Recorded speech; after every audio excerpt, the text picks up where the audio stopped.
So welcome everyone to Safe Conversations, Shifting from Domination to Partnership in Relationship, a webinar that we are delighted to bring to you in partnership between the Center for Partnership Studies and Relationships First. And then we'll be telling you a little bit more about both organizations in just a moment.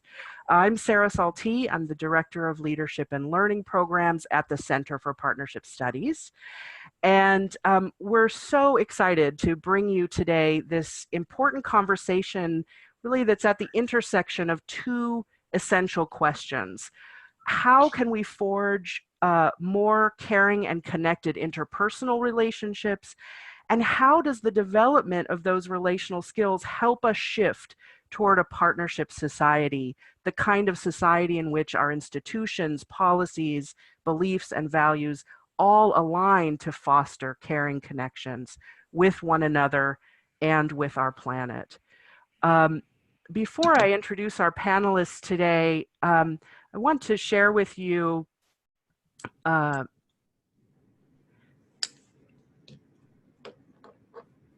a thank you to all of the wonderful co-sponsoring organizations who helped us get the word out about this webinar. There are too many to really name individually, but if you are here today because you heard about this event from one of these organizations that you see on the screen here, please thank them when you get a chance. And if you're curious to know more about the work of this world-changing group of individuals and organizations, you'll find links to each of them in the follow-up materials that you'll receive after this event. So thank you very much to all of you who helped us spread the word about this wonderful event today. I also have a quick announcement for you. We're delighted to announce that today's webinar will be followed early next year by a part 2. A second webinar in which you'll have the opportunity to practice with the Safe Conversations process that you'll be learning about today. So mark your calendars for January 16th and at the same time of day, and start planning to come with a partner, a colleague, a friend, someone in your family with whom you'd like to practice your own safe conversation skills. And we'll learn more about that later before we part ways today. We'll announce that again and offer you some more information. I'm honored to introduce our panelists today, who will be starting us off with some presentations of their key ideas, and then they'll be then having some dialogue between themselves before opening questions up to all of you. Harville, Hendrix, and Helen LaKelly Hunt are with us today. They are partners in life and work. They believe that how we interact with each other in all contexts, from family to workplace to schools, is the key to our emotional, physical, and economic well-being. Together, they're committed to the transformation of relationships and to the evolution of a relational culture. They're the co-creators of Imago Relationship Theory and Therapy, which has spread globally through Imago Relationships International and is now renamed Imago Relationships Worldwide, an organization that has trained over 2,500 therapists in over 53 countries. They are also co-creators with other relational therapists, scientists, and business professionals of Relationships First, a nonprofit organization that contributes to the creation of relational culture through the distribution of new insights from the relational sciences and through Safe Conversations, which is a structured 3-step process to talk and listen with real connection. So welcome Helen and Harville, who are joining us from New York City today. Thank you. We're delighted to be here. I also want to introduce Riane Eisler.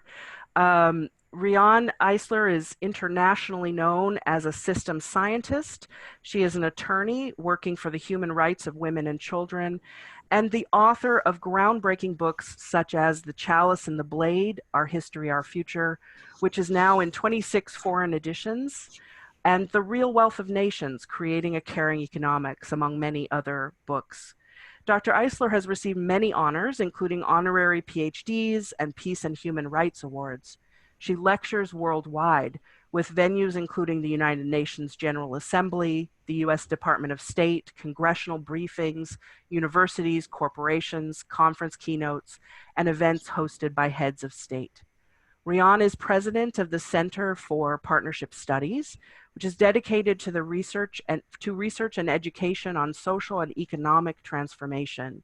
She's co-founder of CPS's Caring Economy campaign, and with Nobel Peace Laureate Betty Williams, she's also the founder of the Spiritual Alliance to Stop Intimate Violence, or SAVE. And she's editor-in-chief of the Interdisciplinary Journal of Partnership Studies, which is an online peer-reviewed journal housed at the University of Minnesota that was inspired by Riane's work. Welcome to you as well, Riane. Thank you, and it's wonderful to be with you. So with no further ado, we want to begin today with a presentation by Harville and Helen. So Harville, I will stop sharing my screen and let you begin sharing yours. All right. So I don't see anything at the bottom. Share. That one? Yep. Nope. Nope. It's okay. Just click on that. It was supposed to Sorry, work. why don't you come around again? So we're coming. Yes. I can see that. I think you just need to open the slides from which look like they're minimized on the bottom of your screen. Oh, there they And are. I'll go ahead Right and there. say, Harville and I are thrilled to be here, and we're going to talk about a process called Safe Conversations. It's exciting being married to Harville. He simplifies things that are very murky and makes it easier to shift from conflict to connection. Yeah, and sometimes I hit the wrong button on this marvelous thing called technology. So we're delighted to be here today and to talk about something that is dear to our hearts, which is called Safe Conversations, which is a three-step process, as was indicated, about how to talk, and that we found this process to be effective, in fact, the key effective thing in couples therapy. And about 10 years ago, we pulled it out of couples therapy and decided we would introduce it to the culture. And we like to start off by saying that what has come out of the research is that human relationships are now, hands down, from research, essential for human thriving. And the question has been then, so what kind of human relationship? And the research on that is that there's only one kind that is essential for human thriving and that works, which is one whose primary feature is safety. And when the relationship is safe, then it's healthy. If it's not safe, it's not healthy. And it's that simple. So as we work with this, we've discovered that there are three stages of relationships. And we want to show you a video in which those three stages show up in a video called The Still Face by Ed Tronick, who's a child psychiatrist at Harvard, and in this, there are the three stages, and we'll just let you look at it without identifying them, and then we'll tell you briefly what they are. So here we go with The Still Face. Babies this young are extremely responsive to the emotions and the reactivity and the social interaction that they get from the world around them. This is something that we started studying 30, 40 years ago. when people didn't think that infants could engage in social interaction. In this still face experiment, what the mother did was she sits down and she's playing with her baby who's about a year of age. I'm like a girl. Oh. And she gives a greeting to the baby gives a greeting back to her. Yeah. This baby starts pointing at different places in the world, and the mother's trying to engage her and play with her. They're working to coordinate their emotions and their intentions, what they want to do in the world. And that's really what the baby is used to. And then we ask the mother to not respond to the baby. The baby very quickly picks up on this, and then she uses all of her abilities to try and get the mother back. She smiles at the mother. She points because she's used to the mother looking where she points. The baby puts both hands up in front of her and says, "What's happening here?" She makes that screechy sound at the mother, like, come on, why aren't we doing this? Even in this 2 minutes, when they don't get the normal reaction, they react with negative emotions, they turn away, they feel the stress of it, they actually may lose control of their posture because of the stress that they're experiencing. Okay. I'm here. And what are you doing? Oh, yes. Oh, what a big girl. It's a little... So we believe that this, and we see this video and this interaction between a caretaker and an infant as a template, a universal template for the stages of all relationships. And I imagine as you saw it, now you discovered the 3 steps or the 3 phases. They all start out great. All relationships start out great. When you fall in love, it starts out great. When you get a new job, starts out great. You have a new friend, starts out great. And then it's a universal experience that most relationships shift, and it shifts away from the initial euphoria to frustration. And so they become terrible. And the third thing is, like the baby at the end, you spend all your life, we spend all our lives, everybody spends all their lives trying to recover that original greatness, that original good feeling. So a lot of us get stuck in stage 2. And when I was dating Harville, and he was telling me about a theory he was developing, he would say, "Helen, why does the dream become a nightmare?" And people didn't know how to get out of the nightmare. So here's the good news. For the first time in the history of the world, there's a relational science that's teachable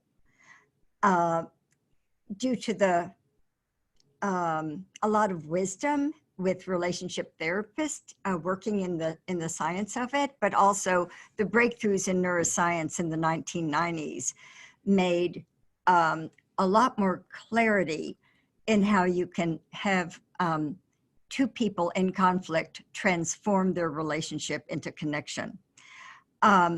So basically, Harville wants this, and I agree, out of the clinic, out of the therapy offices. Yes, it's there, but it should be everywhere. It's so simple. And this little cartoon that Harville put on this slide, for example, you go to school to learn what's important, but they don't teach you anything about relationships. But today, for the first time, there could be 4 R's in school: reading, writing, arithmetic, and relationship.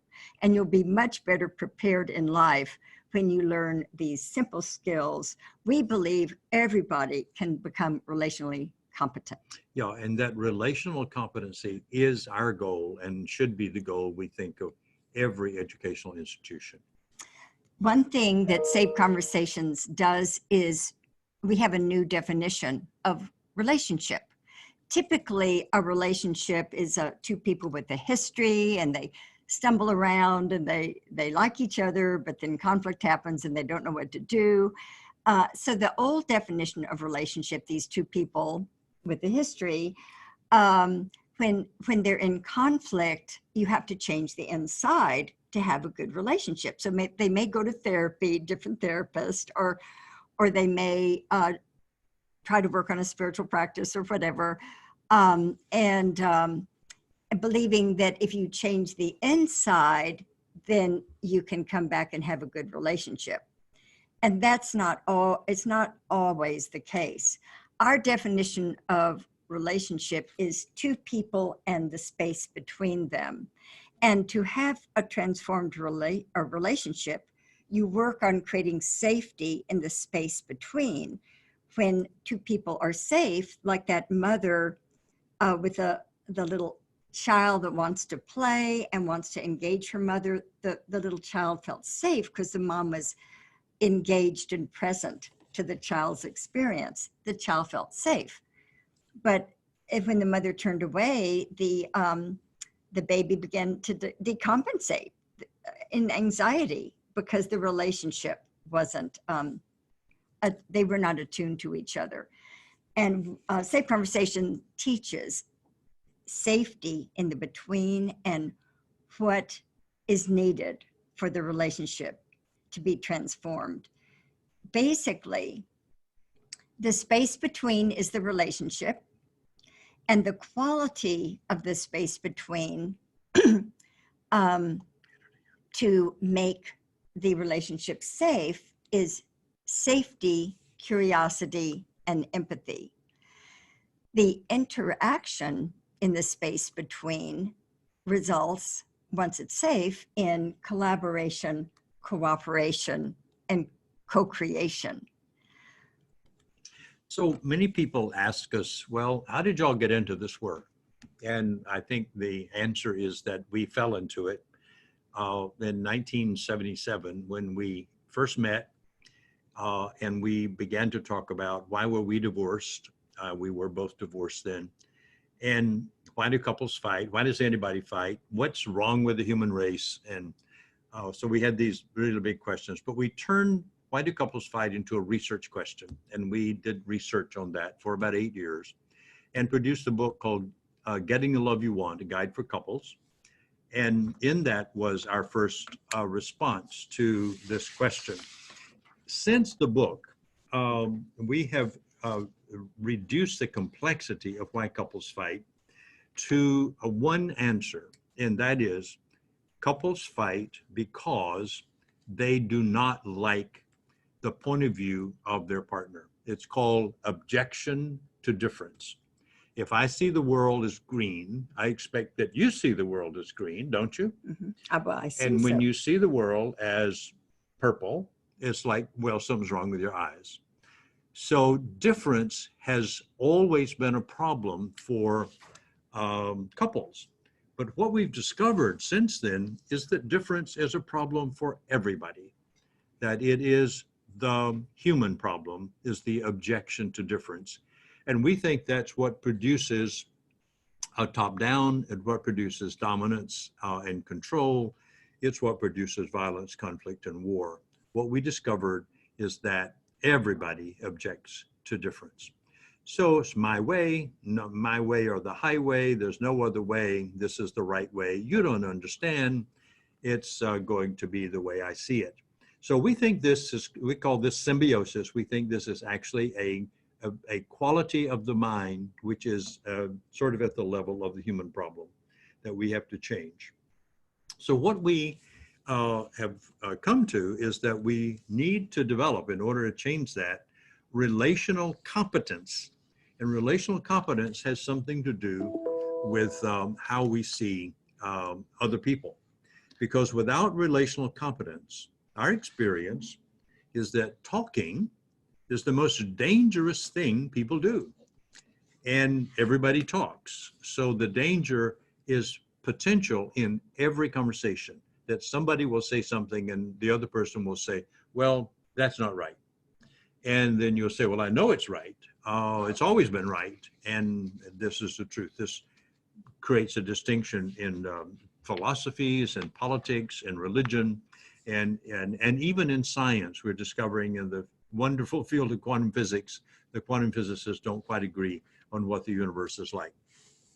So we've decided to take this job on by delivering Safe Conversations as a technology through our not-for-profit Relationships First to the whole world.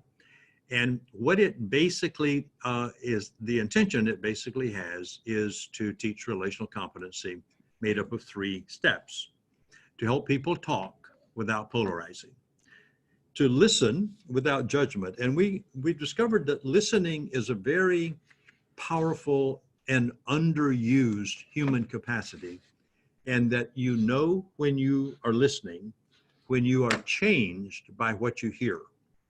Helen mentioned earlier about the something about master talk, that when you don't get that, or maybe that's coming up, but listening without judgment, connecting beyond difference. So relational competency, when you can do 3 things: talk without polarizing, listen without judgment, and connect beyond difference. Again, what I said I admire so much about Harville is how he simplifies something very complex. And he points out there are only 3 things you have to do to transform any relationship from conflict to connection. And it really does work. We can solve any relationship problem with 3 skills. The first skill is a new way to talk, which we call dialogue. Couples slow down and they take turns speaking and listening. I used to be great at talking at the same time as Harville. It didn't make him very happy when I did. Now he waits while I'm talking, and the same with me. The one idea to learn is that how you were raised, the past really influences the present. And 2 people need to learn a little bit about each other's past. And knowing about their past helps you be empathic. And you then understand why someone is acting the way they are, or why someone has the thoughts they have, instead of just judging it as wrong.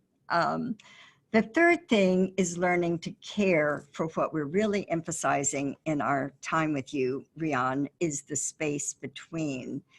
And you have to learn to take care that mother and baby, when she looked at the baby with a certain look in her eye, the baby could relax. When she had a still face and her eyes were not animated and she didn't point, the baby got very anxious, right? So to care for the space between, just remove negativity from our relationships, and every day express some affirmations. And the person you're with will relax. They'll be much more relaxed with you, and they'll be open to your difference and handle problems that may emerge better when they're relaxed in your presence. So the old way of talking that we're going to suggest needs to be tossed is monologue. Boy, people get really, really good at that. I bet you know some people that are great with monologue. They're proud of their master talk. I mean, they wanna talk that way. They don't know there's a better way, and they don't really realize the impact on others. But when you're master talking, it means you know the truth and others don't.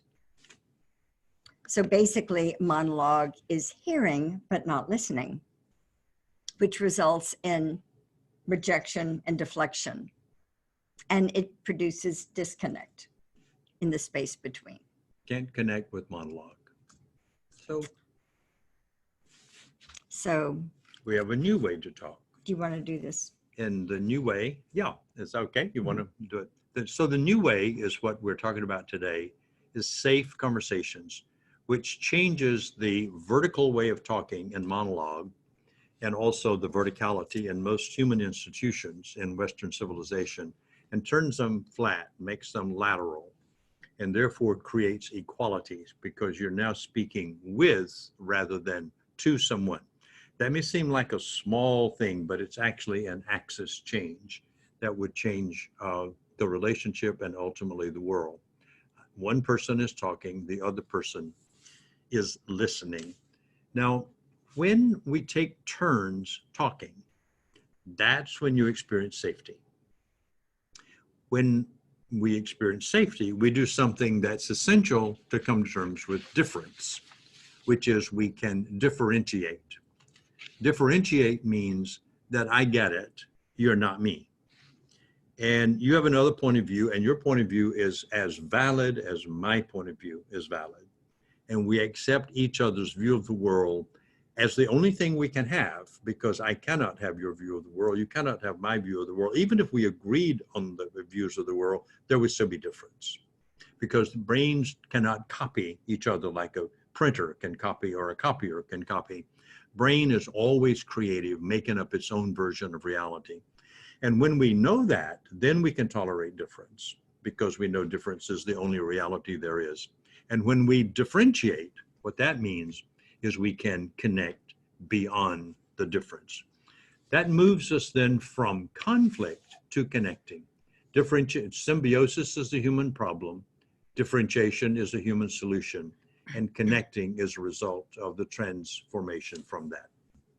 So in summary, the structure of safe conversation and the process creates safety in the space between, and safety is non-negotiable for all humo ecosystems to thrive.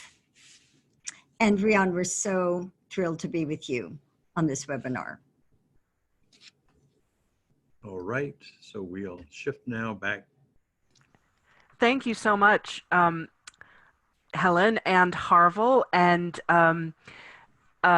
for getting us rolling and starting to think about this way of thinking about the space in between. And I want to bring in now Riane, and Riane, let me just take a moment and get your slides queued up for us here. And then we will, nope, that's not where we want to be. We'll try that one more time.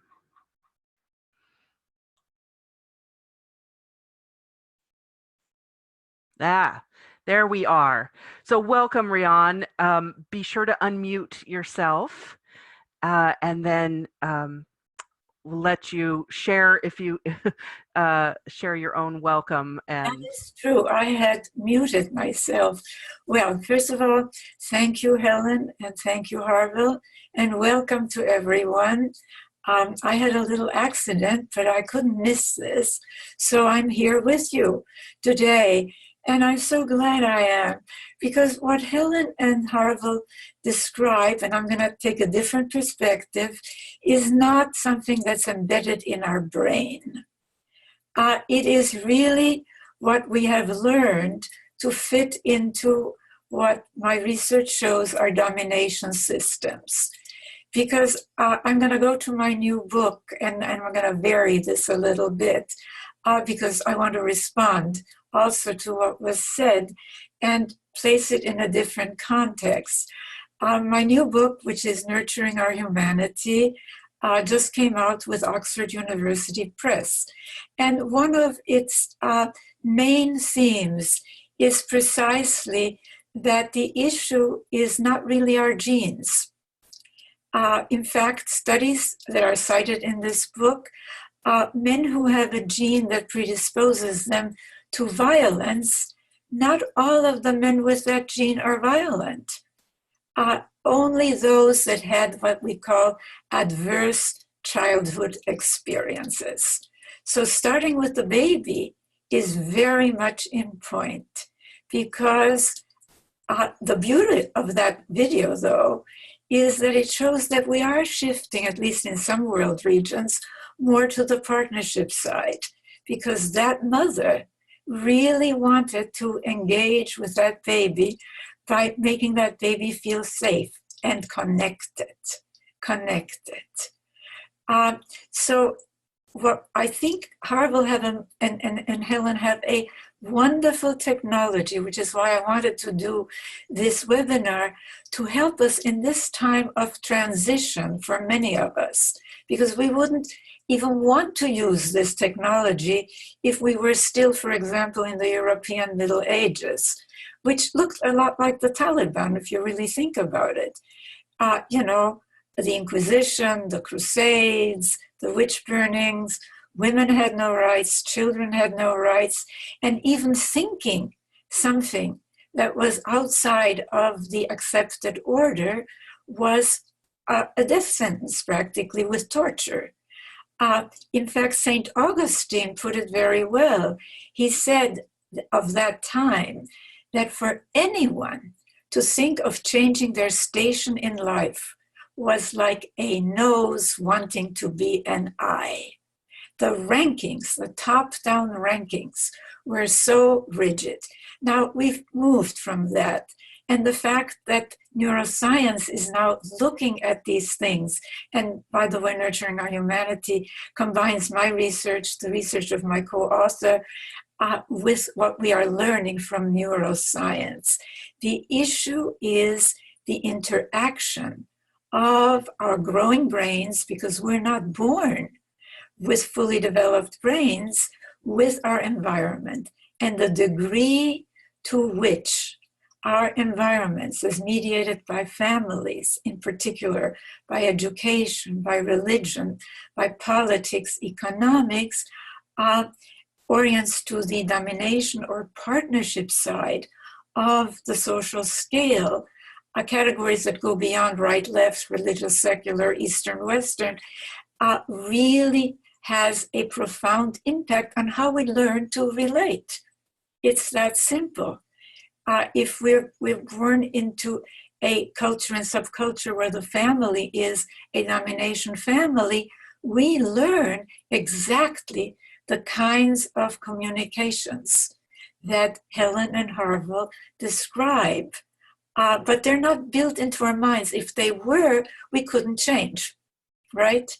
And their technology is a wonderful way of changing. So I want to contextualize all of this. And as I said, the nature of our relations is heavily influenced by social, economic, and historical factors. But, and this is part of the good news, it isn't a one-way street. We have choices about how we relate to others, both inside and outside our families. We can change relationships so we are more caring and empathic. And empathy, and please can I have the next slide?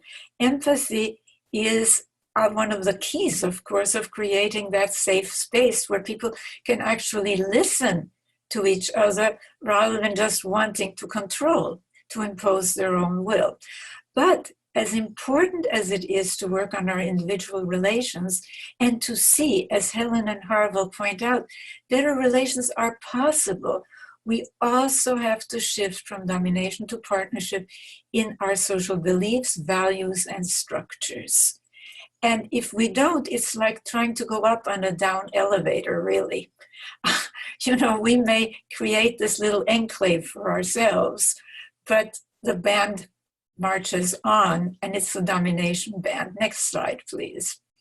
Now, the first way that we really can understand this, and I know I'm asking many of you to get out of your comfort zones, is to change our thinking. You know, Einstein said it, we can't solve problems with the same thinking that created them. And my research, and now the research of others, has identified two social categories that go beyond right, left, religious, secular, Eastern, Western, Northern, Southern.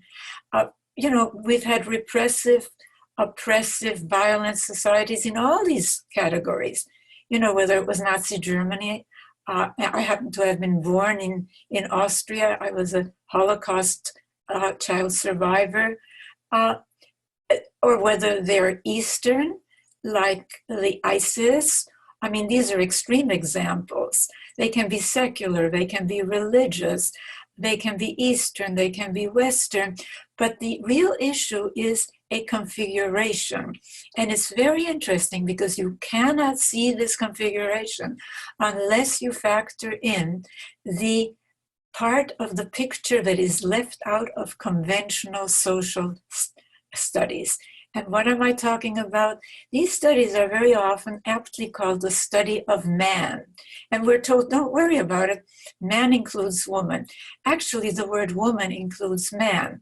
But the point is that if you leave out the majority of humanity from your sociological approach, you don't see connections. And you don't see the connection between what happens to the majority of humanity, women and children, who until recently, even in the West, were pretty much, controlled in families, with only the male half of humanity making decisions in the so-called public sphere of politics and economics. And it isn't that men are bad, it's gender socialization, and I'll get to that. But in domination systems, what you have are rigid hierarchies of control. In partnership systems, you do have hierarchies. We need parents, we need teachers, we need managers, we need leaders, but they are, and part of the sign of shift to the partnership side is that in the management literature, we're now talking, we read about empowering leadership rather than disempowering leadership, of the good manager as someone who facilitates and helps others realize their potentials, actualize. So we're shifting from power over to power with. Of course, there's a lot of resistance and there are regressions, and I'll get to that in a moment. But they characterize these relations are superior-inferior relations. So why should I listen to you? I am your superior, and only the person who is the role which is very much relegated to women in domination systems is, the inferior role. So what do women do? They don't listen, they manipulate. They really, because they can't exert, they can't really express themselves, right? So this is something we're shifting from to relations of mutual respect. And it's not a question of dominate or be dominated, but of really mutuality. And yes, in domination systems, and this is a core component of them, you rank men over women, and you rank so-called masculinity over so-called femininity. Whereas in gender partnerships, you value caring, caregiving, and nonviolence, which are supposed to be feminine, right? In women, men, and in social and fiscal policy. And I really want to go to the next slide because that is so important.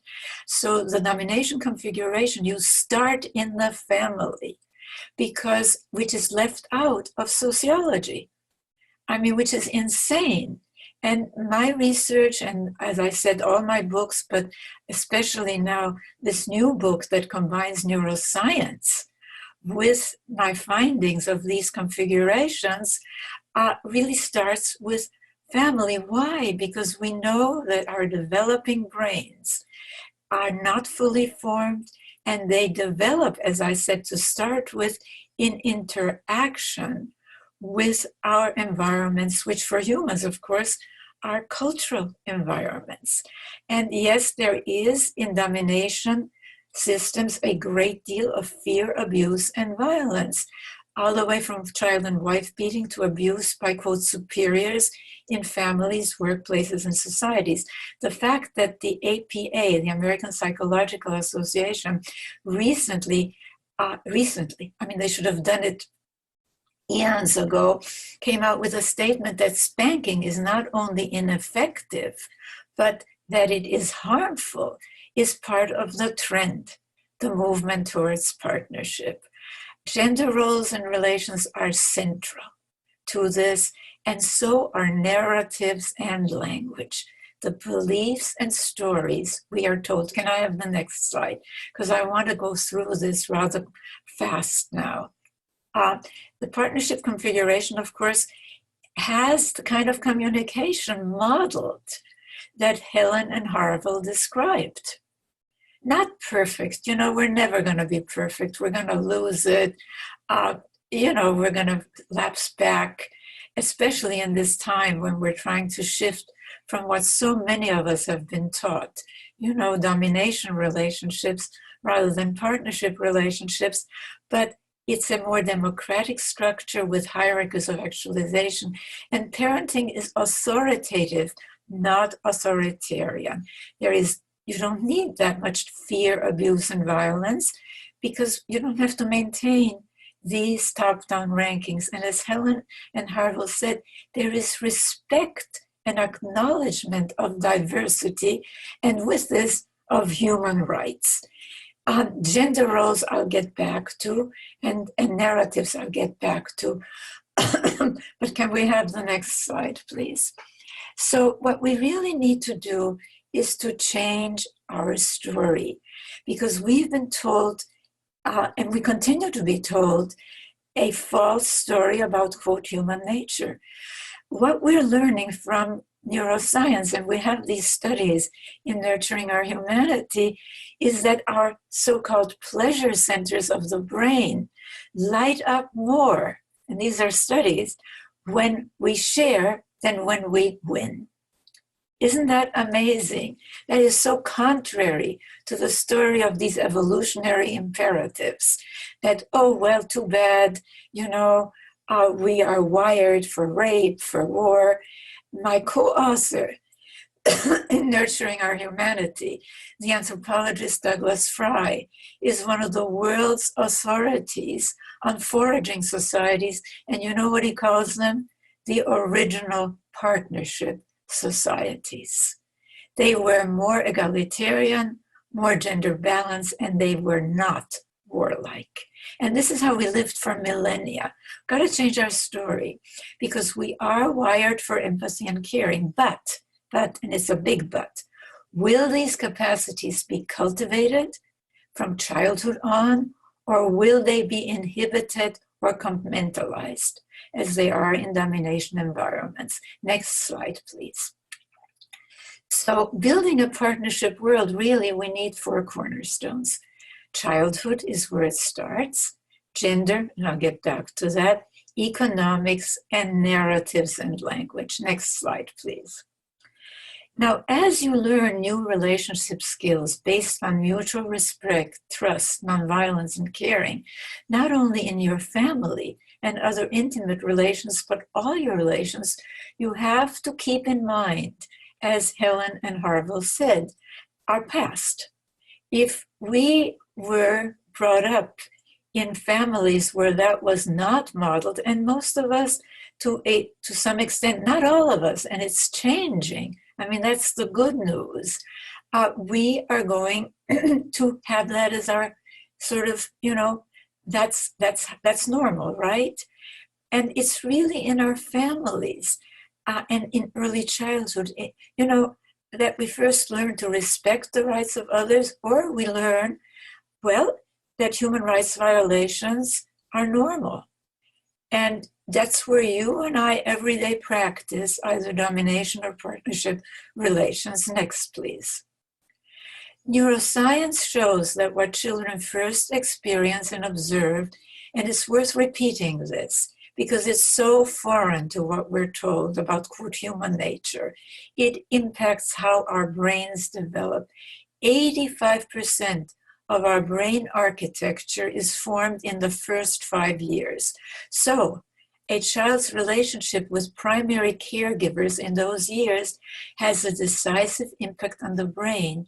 And yes, this relationship is very different in a domination or partnership context. But that doesn't mean we can't unlearn, okay, and relearn.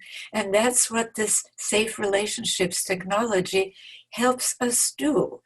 But let me talk about gender, because we're so used to thinking of gender, oh, well, that's just a women's issue.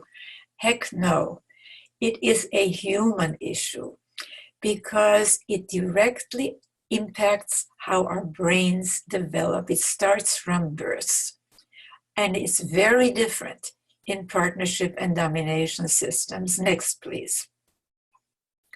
In domination systems, boys are socialized to equate masculinity with controlling others, including dominating girls and women.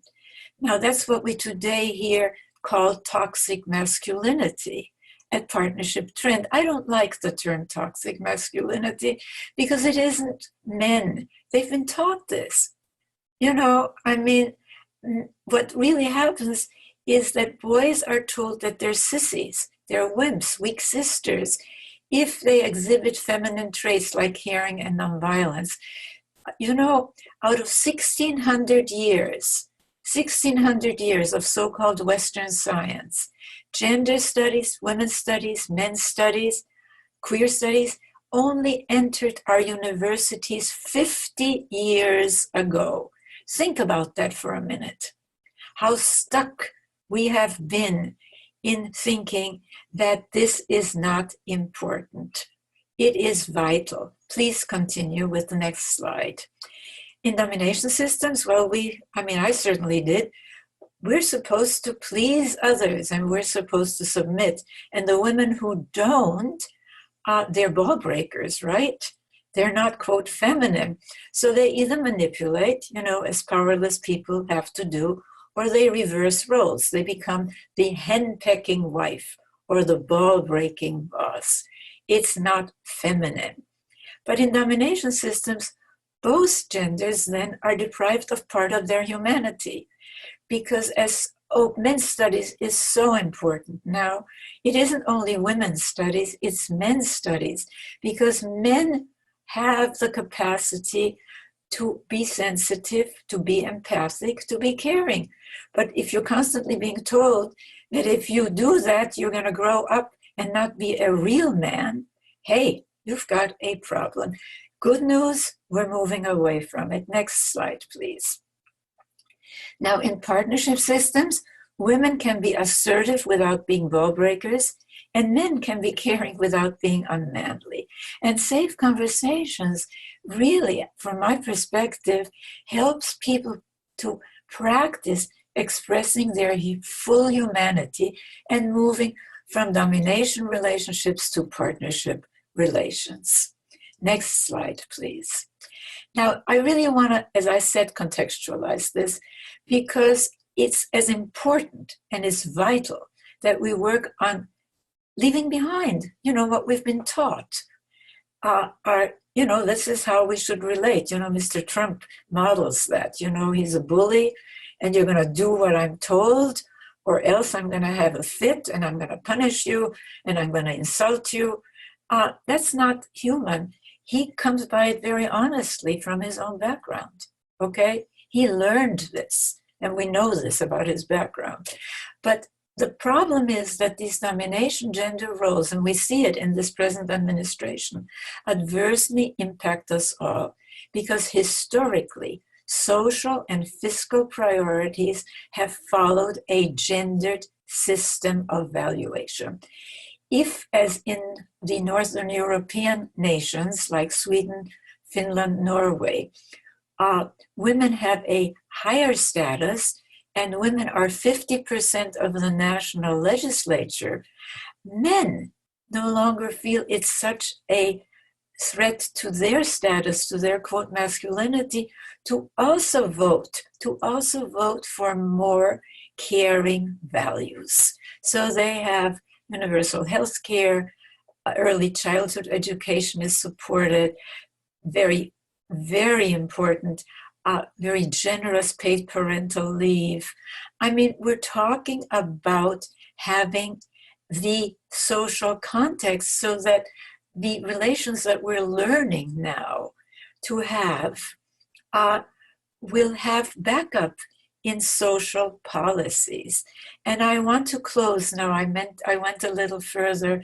We're running a little late here, but I just want to say to you, work on your personal relations, but as many of you are doing already, yes, work on shifting our society, work on those four cornerstones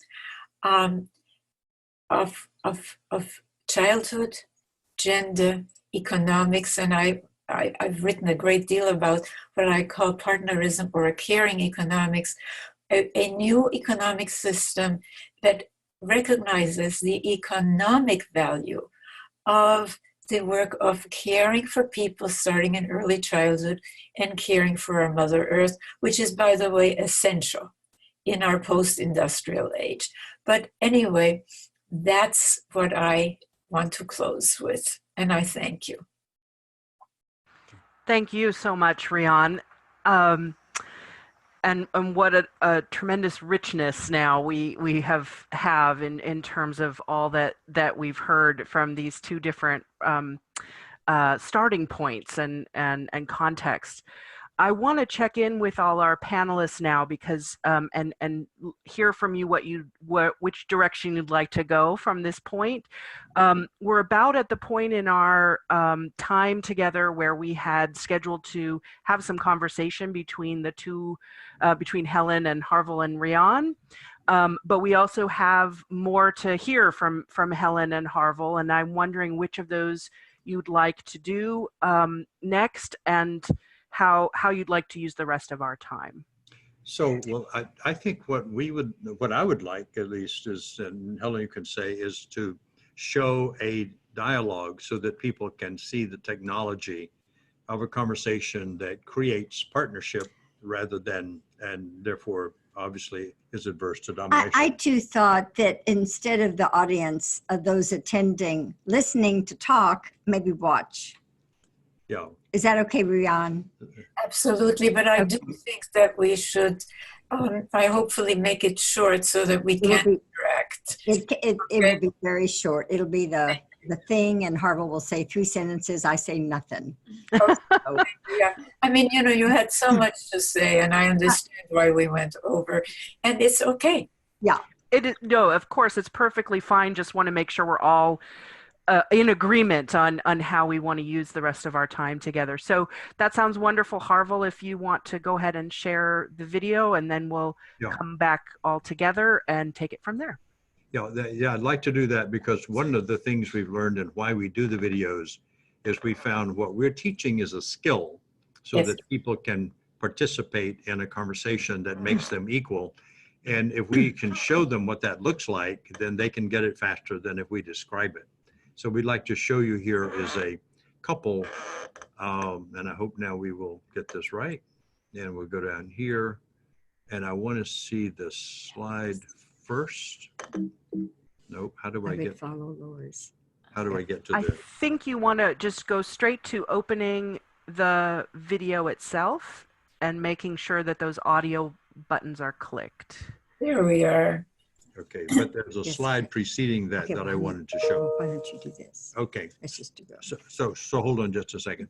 So since the slide is not there, it's important to know what these people are doing. Now, what we've got set up here is a couple.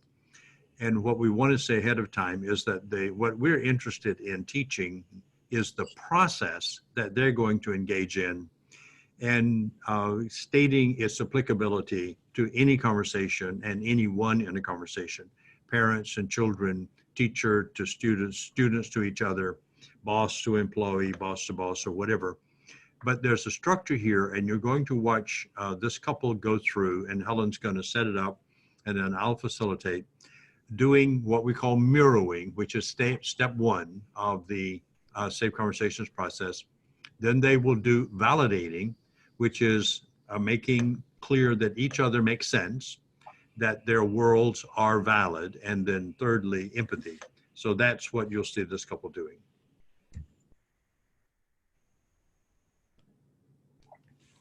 Presumably.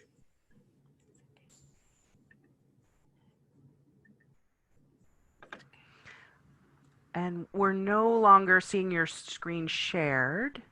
Oh, here we go. This. What we're not seeing is the video running.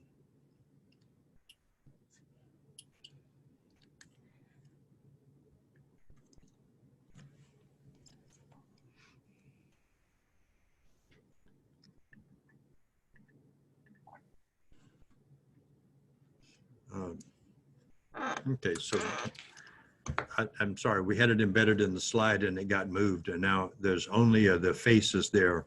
I think that somebody said we were going to, anyway, so the video is not showing. I thought we had one video and then two other title pages for different applications, but it is not working. Okay, we think we're going to fix it. And we'll mention now that there are two other videos that can be seen after the webinar. Yeah. Yes, I think that's important because people really can watch it. And I guess we were meant to talk.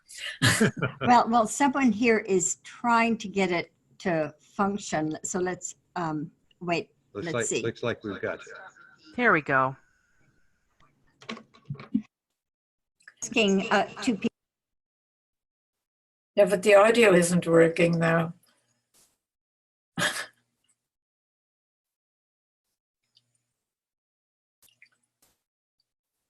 Okay, the audio just stopped.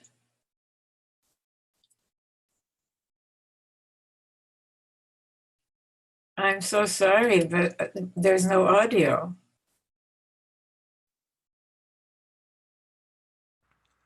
Harville, I think that you're on mute. Express. There we go. It was a child. Now we're hearing. Yes, I do. Great. All right. So now your eyes can lock into a gaze. Shift that glare into a gaze, and by taking 3 deep breaths at the same time. Again, Dennis, as you begin to talk, Demetra, if you get on overload, raise your hand and say, "Whoops, let me mirror back what I've heard so far." And Harville will begin the sentence stems.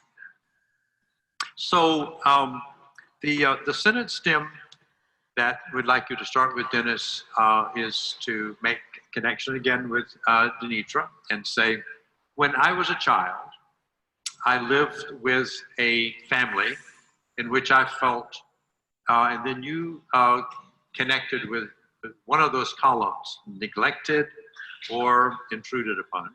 So I lived with a neglectful or intrusive. We all know we live with both, but one was more difficult than the other. Pick that. And with that person, I experienced the wound. Okay, so.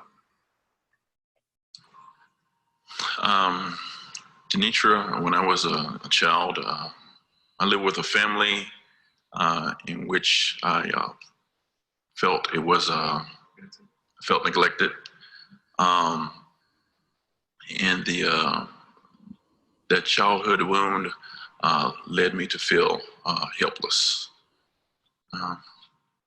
So if I got that. So if I got that. And hold this up. Oh. And hold it like a rock star, because otherwise it won't cast out to everybody. So let me make sure I got that right. When you were a child, you felt neglected and it made you feel helpless. Did I get that right? Yes, you did. You did. So is there more? Is it? Yes. Is there more about that? There is. My family was actually broken up because my dad had to be the breadwinner growing up. And, my mother had passed away. And so me and my siblings ended up having to live in different locations. And so that kind of what the illness that's led to. And so that's why I kind of feel that way. So let me make sure I understand. When your mother passed and your dad had to be the breadwinner, you were placed in different places, you and your sisters. And it made you turn inside of yourself because you just felt like no one was there. A lot of times. Am I getting this? Yes, you are. Is there more about that? Yes, there is. And so feeling that way kind of leads to how I am now today. I do whatever I can with our kids to make sure that they'll never feel that way. And so I'm very possessive and protective of my family. I never want anything like that to happen to our family. Let me make sure I understand you. Because you felt that way as a child, helpless, neglected, you do everything you can to make sure that our kids don't feel that way. So you protect them and you're possessive over them. You don't want them to feel that. Did I get that right? That's correct. Yes, you got it. Is there more about that? And so the more here is, so the need that was not met in childhood that I brought to our relationship is? So the need that I need most filled in my life that I didn't get when I was a child is that I need to feel a sense of security and to try to stay away from being helpless. Oh, just want to be sure I understand. You have a need to feel secure and not helpless. Did I get that right? Yes, you did. Is there more about that? No, I don't believe so. That's it. So let me see if I've got all of that. Summarize. So just to summarize, the type of parenting that you received made you feel... Which was? Oh. The type of parenting you received, which was? Which was... neglectful. Kind of neglectful. Made you feel helpless. You received that wound. Okay. And the need that you didn't get met, that you brought to our relationship was a need to feel secure, a need to protect from those feelings. Did I get that right? You did. You got that right. And so that makes sense. Okay. That makes sense. So what makes sense is, given your childhood, okay, in which you felt neglected and helpless, it makes sense that the need you brought to our relationship is. Okay. So given the neglect that you felt in your childhood and the wound that you felt, it makes sense that you have this need. And what was the last? That you brought to your adult life. That you brought to your adult life. Makes sense to me. Of feeling secure. Okay, the need of feeling secure. And then check, is that a good validation that I get you? Did I get that right? Is that a good validation? Yes, you did. He's really glad about that. Feels really good. And well, then I can imagine, given all that, the wound and the need, that when in adulthood you get that need met by me, that you feel. Okay, I can imagine with you having that wound. Given that wound, you might feel helpless or have a need to feel secure. And in adulthood, if you get that need met, you would feel. Okay. And in adulthood, if you get that need met, that you would feel secure. Basically, yes, just secure, and you'd feel validated as a person. Is that the feeling? Is that the feeling? Yes, it is.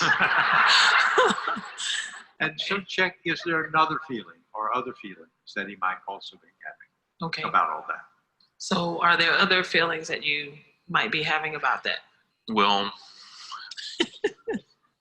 yes. Everything you said is true. One thing I do need to let you know is that during that time frame, during that period, it's not that my father was necessarily neglectful. He was just in a situation to where he couldn't be there. So what you also want to express is inner feeling.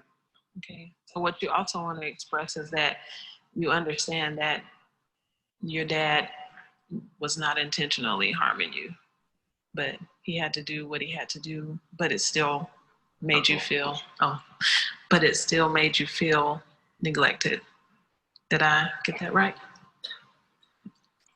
Yes, you did. So, well, thank you for sharing all of that with me. Okay. So thank you for sharing all of that with me.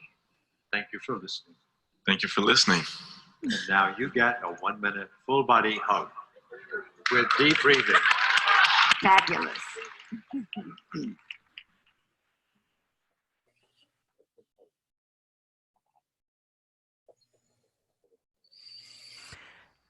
Helen and Harville, you are on mute, so we want to be sure to hear your words.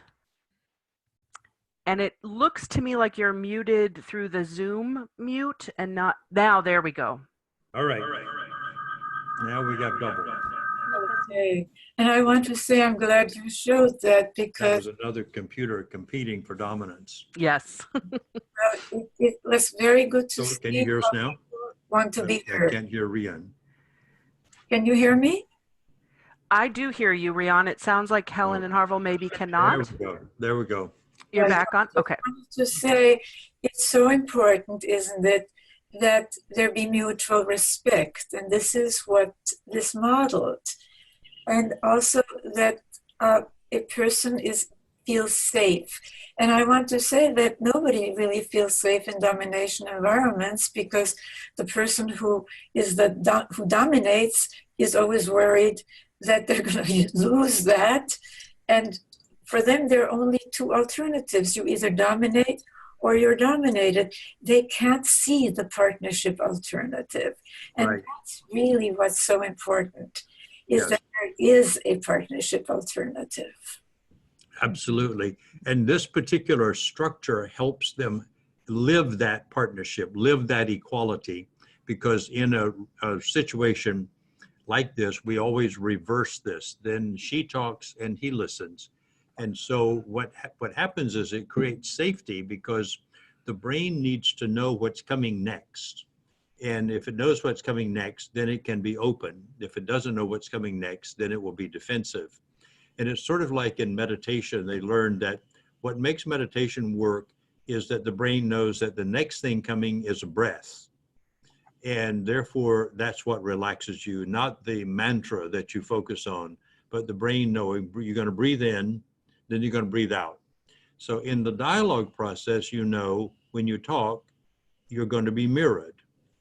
And then you're going to be asked, did I get it? Did I get it? And then you're going to say, is there more about that? And you're going to have a summary and a validation and an empathy. So you create safety in the interactions themselves. And so what we like to do is to teach this and then tell couples what they just learned, because they usually have a rather magical experience. Well, can we open it perhaps now? Let's skip the part where we talk to each other, and let's open it up so that the people who are here, if that's okay with everyone, Sure. can talk with us, unless there is some burning thing that you feel that we need to discuss between us. Maybe it should take just a couple of minutes, you know.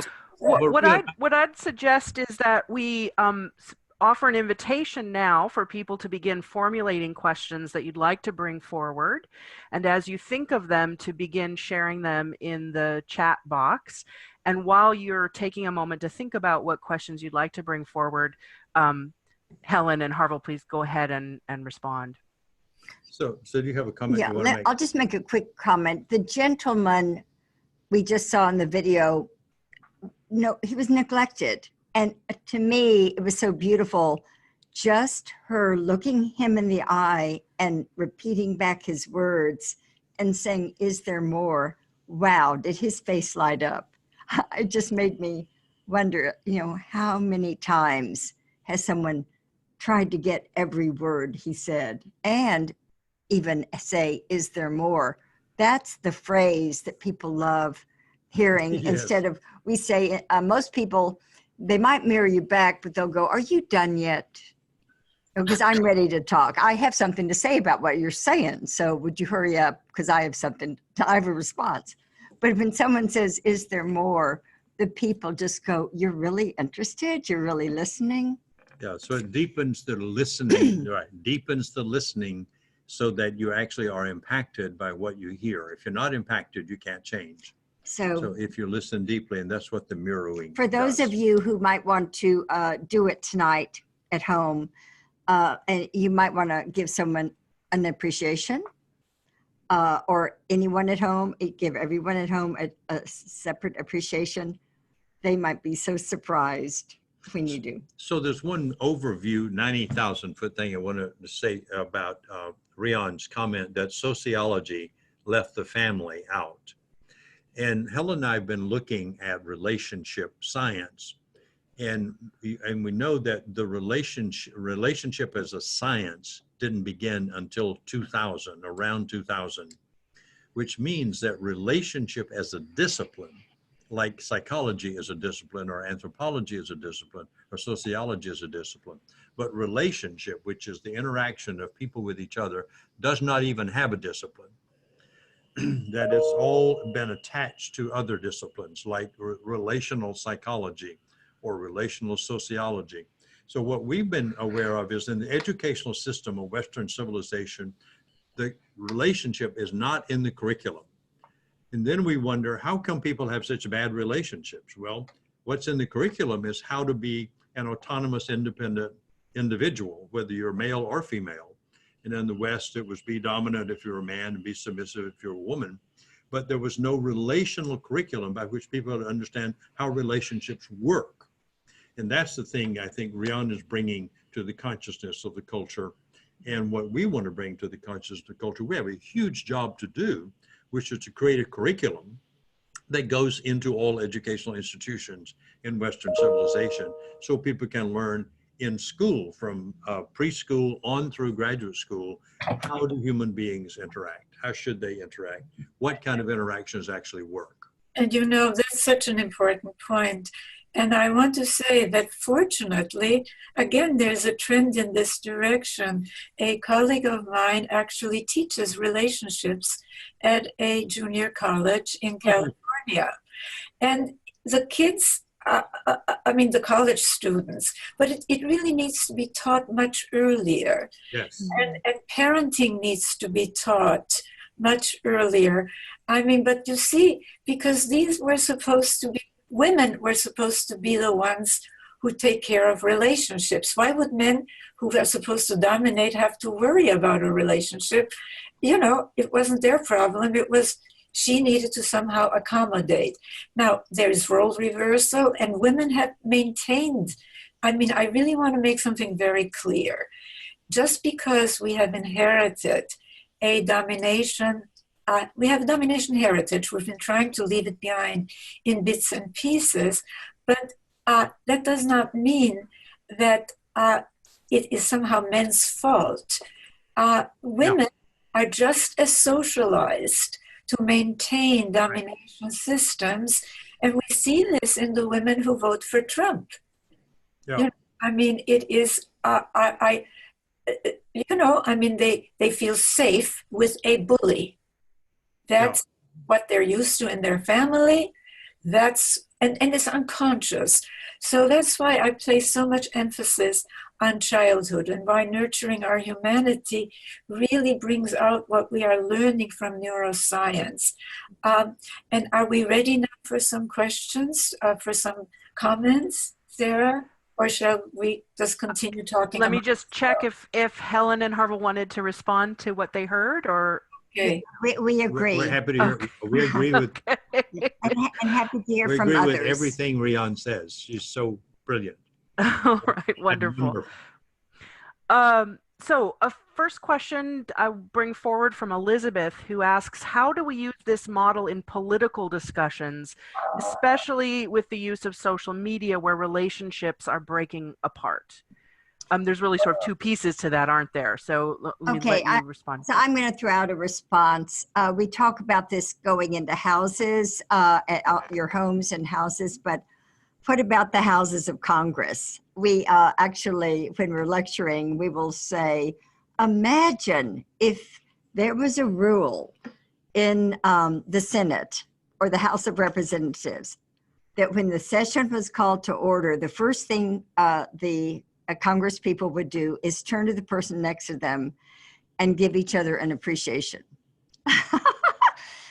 And take turns mirroring back their appreciation. And then they can move ahead and debate the bill, and they might vote separately, but stop and identify something about that person that you think is a positive. Mm-hmm. They might, their hair might remind you of your grandfather's hair, your grandmother's hair, or something they're wearing, or it could be anything, a joke they told a month ago. Just give an appreciation. But we have to figure out how do you structure more safety, and this way our houses of Congress could collaborate. So I'm not exactly answering the question directly. I'm just talking about what would prevent the breakdown. So let me make a comment about it directly. You know, we've had 2 people come to the training program from governmental agencies. One, a city council in Florida, and another person, I've forgotten now where they came from. But when they left, I think when they left, they said they were going to take it back to the council. What we've discovered is it's like a family. You can't go into Congress and just say we're going to do dialogue. Somebody inside Congress or inside a government or inside an organization who comes out, who discovers this is what we're discovering. They come out, they discover it, they come out and get the training, then they go back and propose a different model. And one of the models that we have for them to propose, we call communalog, which is safe conversations between 3 or more people. So when you go to 3 people, you're in a group, and you can go then up to about 40 people and have a group process that it becomes way more efficient than most conversations, leads to more clarity in the thinking and better proposals and better outcomes. So what we're working on is to let people know all across the world that this will work anywhere, but we don't take it into your house. We want you to come out of your house, get it, and you take it in because you already have trust. We don't have the trust. So I think that's the way we do that. We do that with a school, with a congregation, with a corporation. Let me add something, because the webinar that we did before this was on quantum negotiation. Oh, Wow. It's very similar in the sense that people learn to empathize and to try to find a common solution. I mean, these are technologies that we are now featuring in our webinars. And the fact that these technologies like yours are springing up, as you say, I mean, relationships wasn't even, it was a women's thing, right? You know, it isn't important. Just like families or children, you know, we can study this separately, like in home economics or something, but not in sociology, not important. But I want to add something about the political sphere. I think that it is, certainly these are important ways of changing how people interact. But when you come right down to it, the bottom line is, what does our system reward? And as long as our system, the normative ideal, is winning rather than caring, which of course gets us back to the gender socialization, doesn't it? Yes, right. Then we have a problem. And I want to mention something, because we are at the Center for Partnership Studies working on laying some of the foundations systemically. And we have developed new metrics, economics. GDP is a lousy measure of what is valuable. It includes, we're making cigarettes, the medical bills that result from using them, the funeral bills, they're all great for GDP. But GDP does not include the contributions of caring for people in households, of the natural economy or the volunteer economy. So we've developed new metrics called social wealth economic indicators, and we're working on condensing and upgrading them into an index. Just 1 or 2 numbers like GDP. And if there's somebody out there who's interested in this, please let us know, because these are the ways that we can actually intervene to change the system. What gets supported fiscally? What gets rewarded?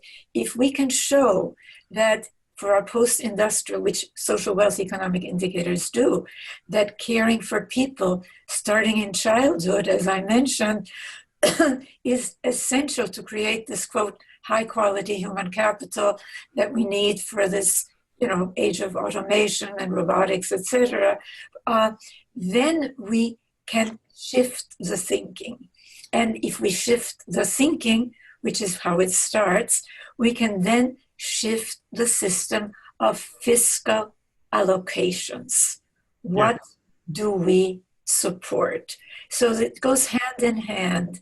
The individual work is very important. At the same time, we have to also work on, as many of you out here, I see people from our past webinars and people who are part of the partnership community are working to change the system, and not only in the United States, worldwide. Yes. I think that brings us beautifully to, it's not really framed as a question, but I think it's an important comment that I think you'll be able to sort of respond to. From Tanya, speaking about her experience in Australia, where she says, in Australia, we are starting to teach respectful relationships in school as a means of reducing our problem with family violence. But the curriculum has been heavily criticized by conservatives who are worried about the challenge to the gender roles. So, Riane, I thought you might be able to reflect that back in some language that of domination and partnership that might be really helpful. Well, Tanya, first of all, I'm so glad you're back and that you're doing this. It's wonderful to hear from you. And yes, of course you're going to get the look, we have not, I really want to use this as an opportunity to talk about something.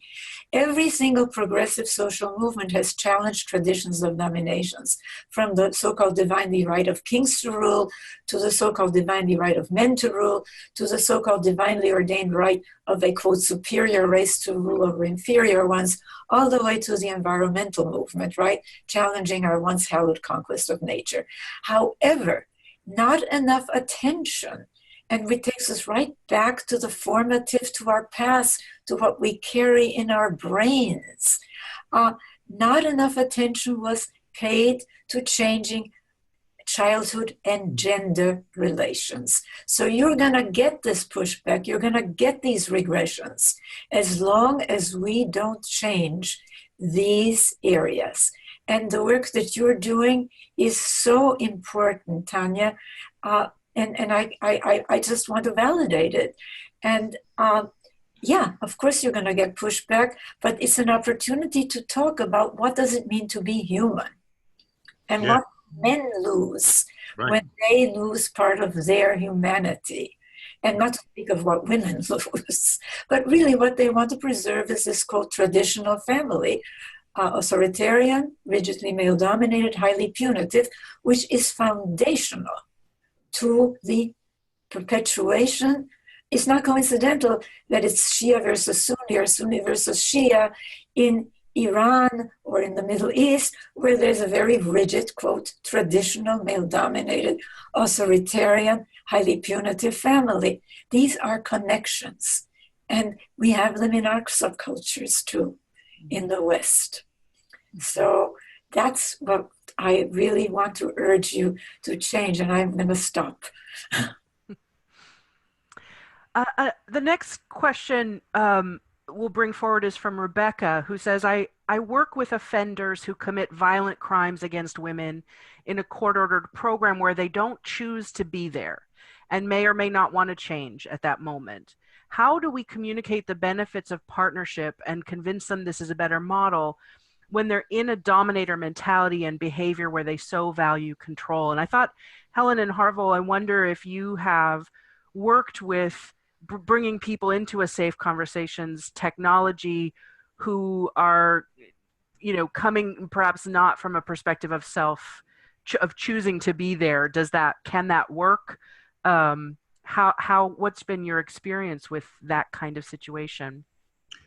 Well, I don't have any experience in that particular kind of situation. It's a specialized area. But what we would do if we were in that situation is that we found you have to bring people into interaction. And the interaction being the kind that we showed you a little bit of an example, where they hear each other. And even though they don't want to be there, like when couples come, one of them never wants to be there. And usually one of them got both of them there. But when we put them into the dialogical laterality and we hold them into the structure, what happens is they discover that they're feeling something they've never felt before. So they learn, they feel safe, then they become vulnerable, then they're open to new information. But if a person is scared, if a person if they're scared, they're always going to have their defenses up. You can't teach a scared person how to love. They just can't learn it. What you have to have is a scared person has to be in an environment where they feel safe enough to relax their defenses by experiencing that somebody is actually listening to them in all their anger, but they're listening to them without judging them. And at some point that makes an impact. And when the defenses drop, then you can offer an alternative behavior. But other than that, you'll simply get a pushback from any suggestion that you be different. So that's what we would do, would be to set them up in a conversation so they could move from the polarization with which they will start to empathic connecting. And when they get into empathic connecting, then they can take in new information and then a new idea and then begin to move toward living in a different way. And I want to point to a comment that was made at 1227 by VER. I don't know who else, but as a perpetrator in recovery who now coaches my clients to shift from abusive patterns to partnership model, I know that most perpetrators feel like victims. You know what we were saying. Teaching perpetrators to empathize with themselves, really reparent their inner child and open to their own vulnerability helps them move towards more empathy for others. Once that innate empathy is freed, it works to preclude future perpetrations. Of course, other skill sets are needed, etc. But I think that's echoes really what you were talking about. And I thank whoever VER is very much for that comment. And I love it when I look at these comments from people and see that you are contributing to this. This is a joint enterprise. Yes. And, having empathy for yourself is something that boys are not taught. And girls really are supposed to suppress part of their humanity and just, it's a mess. So let's really work together to change the normative ideals in the culture, because that is what is pulling us back. The reinstatement of the old normative ideals, especially of what men and women are supposed to be like, which of course models domination and submission. Yeah. And if we get rid of that one, we've really made a huge step forward. And it won't be easy and it won't be quick, but it is being done and it can be done. So I thank you all so much. My God, I see we're over the hour. We are done with our allotted time for today, and I did want to, just before we part ways, in addition to thanking our panelists and offering you each a final word before we go, I did want to share one more time the information about the second part of the whoops, I'm on the wrong slide. We're going to do a second webinar. The second webinar is exactly what I wanted to speak to. And I'm having too much trouble bringing up that slide, but it is on Thursday, January 16th. You'll all be informed about it in your follow-up email which, as some of you have asked in the chat, will also include the transcript of the chat itself, so you can see and follow up with people who have shared links. But Helen and Harville, could you speak just a little bit, give a little bit more information for people about what to expect in the January session? Basically, it's hard to understand what this is if you hear about it. When you turn around and experience it, it's just transformational. So bring somebody, one of your, a parent, a kid in your family, a neighbor, you described it perfectly, Sarah, just as someone from work or a friend. And Harville and I are going to coach you in learning the basic skills of safe conversations on the webinar. So you need to have someone to do the process with. Okay, important to say. And Helen and Harville, would you like to just have a final word of closing here, either in relationship to Riane or to the attendees, or both? My first appreciation, given my psychology, is the gratitude for anybody who showed up. There's a part of my psychology is I'm going to show up and nobody will be there. So I'm delighted to hear about all the chat responses. There were people actually on and listening. And if I understand, there were lots of people on from all around. Absolutely, hundreds of people. Hundreds of people. So thank you for showing up, and especially for this topic, because I think what we're working on and what Riane's working on is the axis of the shift in Western civilization, especially the shift away from a culture dominated not only by the dominator, but also by the whole concept of the individual as an autonomous, independent, and self-sufficient creature, that we're moving toward a relational civilization. And when we move toward a relational civilization, that's a big thing that's going to do a lot of changes to that. And also, it's just an honor to be in Riane's presence. And I see you now on the screen, to hear your voice, to hear the magnificence of your mind, your thinking, and your research. So it's an honor to be in your presence. And I feel upgraded today by being with you. So thank you very much. Thank you so much. How very kind of you. And I want to relate what you just said to gender socialization, because part of the focus on the individual is the fact that that's what men are supposed to be, autonomous, right? And that's become the ideal norm.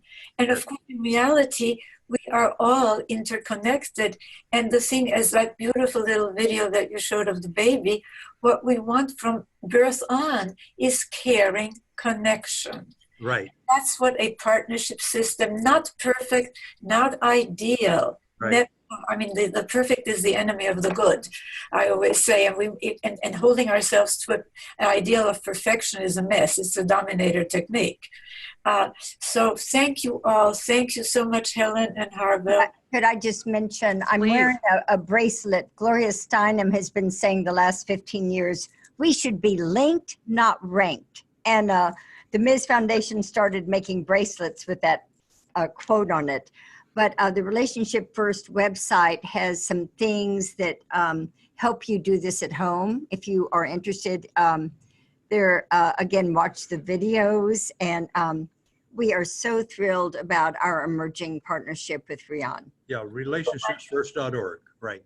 And I want to say something. In The Chalice and the Blade, I introduced the concept of linking versus ranking. Oh, wonderful. I don't know that you realize that, but Gloria got it from The Chalice and the Blade. Oh, cool. Yeah, well, that's okay. You know, the main thing is that it's out there. It's out there. I just want to she should split half the profits of the bracelet at least with you, but Yeah. thank you for coming up We'll with tell that her to great be sure idea. to footnote you. Yes, well, thank you all for being with us. And I want to acknowledge Sarah and Anne behind the scenes for, as always, leading us through technical difficulties and all kinds of stuff and making this work. And of course, Helen and Harville and all of you. Bless you and thank you. Indeed. All right. Be well, everyone. Watch for your follow-up email, which will include the recording link, links to Relationship First website, to the Center for Partnership Studies website, to other resources that we've pulled together, to links also to the additional videos that Helen and Harville referenced in their discussion.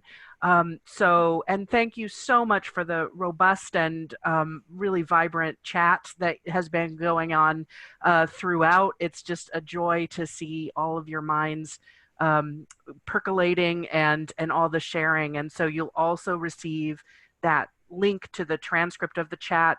Many of you have shared websites. Also, thanks to those of you who have shared information about where Relationship First trainings are happening, or safe conversation trainings happening all around the country. I know many of you have been connecting around that as we've spoken. So let this just be a starting point, and we'll look forward to seeing many of you again in January and for the next installment. So be well. We'll close the session now. That's something, since we are talking about things to come, we will be offering not only other webinars, but online classes. So stay tuned to centerforpartnership.org for those. We're actually also doing one with the Omega Institute, which I think many of you will be very interested in. So I just wanted to add that to the coming attractions. Thank you all so much for everything. Bye-bye. Bye-bye.